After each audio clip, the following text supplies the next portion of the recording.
share my screen with you. And let's see if everything works from a technical perspective.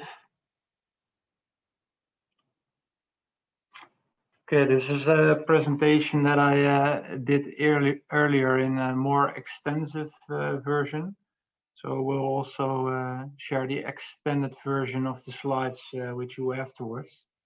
Of course, it's quite a big topic with quite a few subtopics.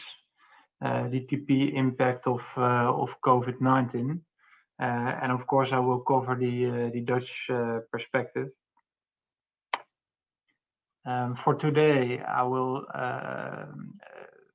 cover a few of what we think are the most interesting topics: pricing adjustments, limited risk entities and whether they can suffer losses. Gaston already touched upon this. Documentation, which should be contemporaneous, the OECD guidance, and of course the Dutch interpretation. And if there's time left, I've got a short case study to finish, to wrap up. Okay. So these were the topics that were included in our more extended presentation. You also see government subsidies, financial transactions, tax residency, and PE, APAs as well, but that will be left out during this 50 minutes. Few newspaper headlines. We already saw it during Sean's presentation that there's a big difference between type of companies and how they are affected because of COVID. The travel sector and oil and gas, of course, heavily impacted, while B2C online sales is even making huge profits.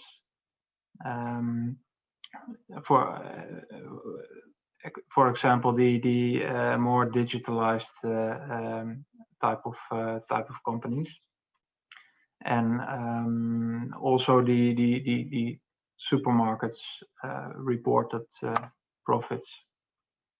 Okay, then to pricing adjustments.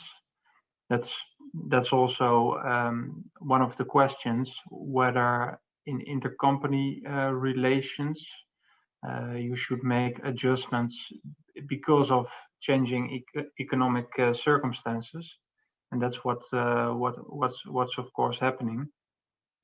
And based on the OECD guidelines, which is basically followed by the Netherlands, the contract between related parties is the starting point of such an analysis. And quite often in a contract, force majeure type of clauses are included, and it should be analyzed how related parties could invoke those clauses, because as opposed to independent parties, there may not always be diverging interests between those parties.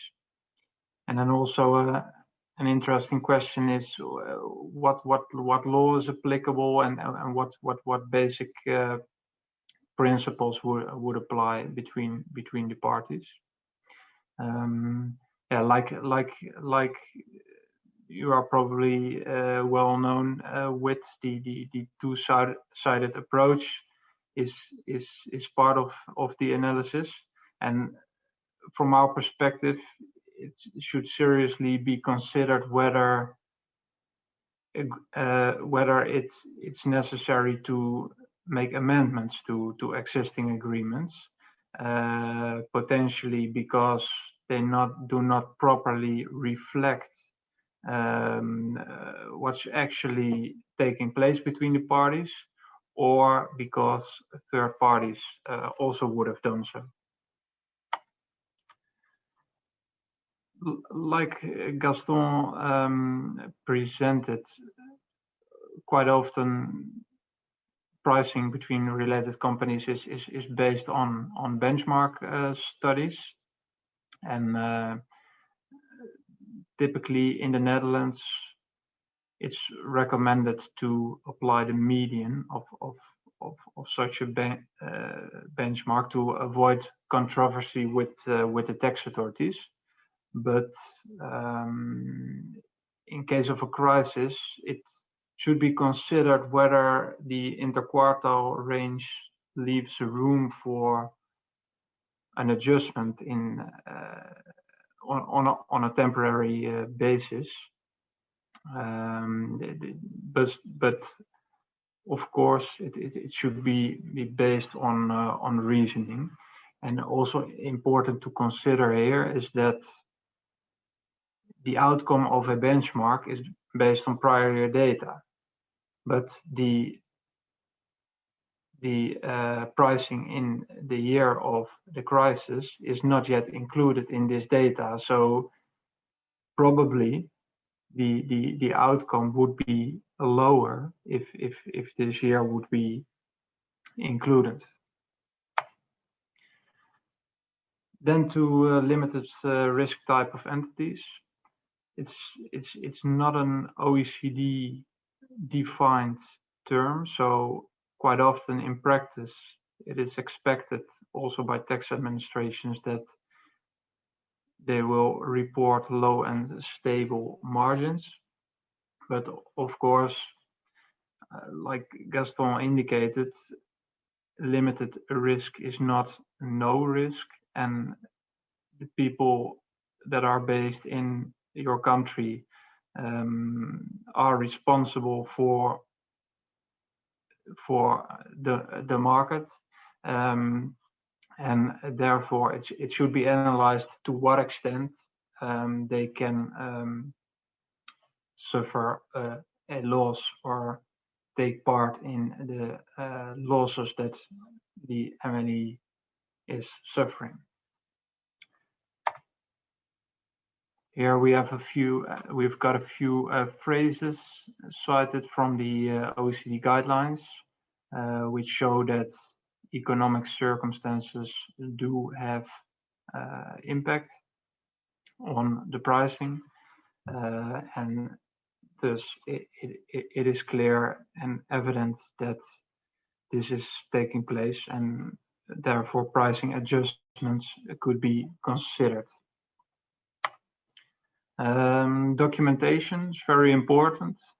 The OECD already standardized with master file and local file documentation, but the COVID impact on pricing is something that should, in our view, be separately documented, because otherwise you would risk that relevant information gets too fragmented between the TP files, and it's more difficult to present your case and position towards the tax authorities. And of course, likely tax audits will occur within a few years from now. Governments at some point will have to collect additional taxes to repay the debts that are obviously increasing, and we should prepare for our clients that they have a defense file ready when tax authorities start requesting such information. Then to the OECD guidance and the Dutch position. Last December, the OECD guidance was published. It was not exactly what we hoped for, since there were not much practical examples in it, but on the other hand, it leaves room for interpretation. And I picked a few interesting lines from this file, amongst which that there's no intent to amend the transfer pricing guidelines. So the general principles that we already had still apply unchanged. But the file also stressed and encourages MNEs to contemporaneously document the impact of the pandemic on their business and transfer pricing. And they also referred to third-party evidence, so transactions between third parties, and how third parties take into account the crisis impact. This is something that I will get back to when talking about the Dutch position. Of course, allocation of losses and specific costs that occur because of the crisis is an issue that will be scrutinized at some point, and therefore also requires thorough analysis. The Dutch position then. Generally, the Dutch authorities can be quite pragmatic, but at this point they are less pragmatic than we hoped for, because they really require third-party evidence, and this is also a bit similar to what Sean mentioned earlier. They require evidence from transactions with third parties, which show how the COVID impact is taken into account. And without such evidence, they will not easily consider pricing adjustments. Then, as a final point, my case study. This is a Dutch BV which lends an amount of money from third-party banks and lends more or less the same amount to a foreign treasury company, retaining a spread which is arm's length and based on benchmark studies. The group as a whole is suffering severe losses because of COVID, and they are trying to lower their taxes in certain countries when they have arguments to do so. And in this case, the Dutch tax authorities are quite strict. They will only consider pricing adjustments in this case if there is evidence that the banks are also providing a reduction of costs to the company. And if the banks are not considering any pricing adjustments, the tax authorities in the Netherlands are also not willing to do so. So yes, quite an interesting topic, and yeah, potentially the Dutch authorities will also, or the positioning of the Dutch authorities in COVID circumstances will also be included in the TP decree, which will for sure be amended to implement the guidance on financial transactions that the OECD published in 2020. But that's yet to be seen. So that's my presentation, and Thank you for your attendance.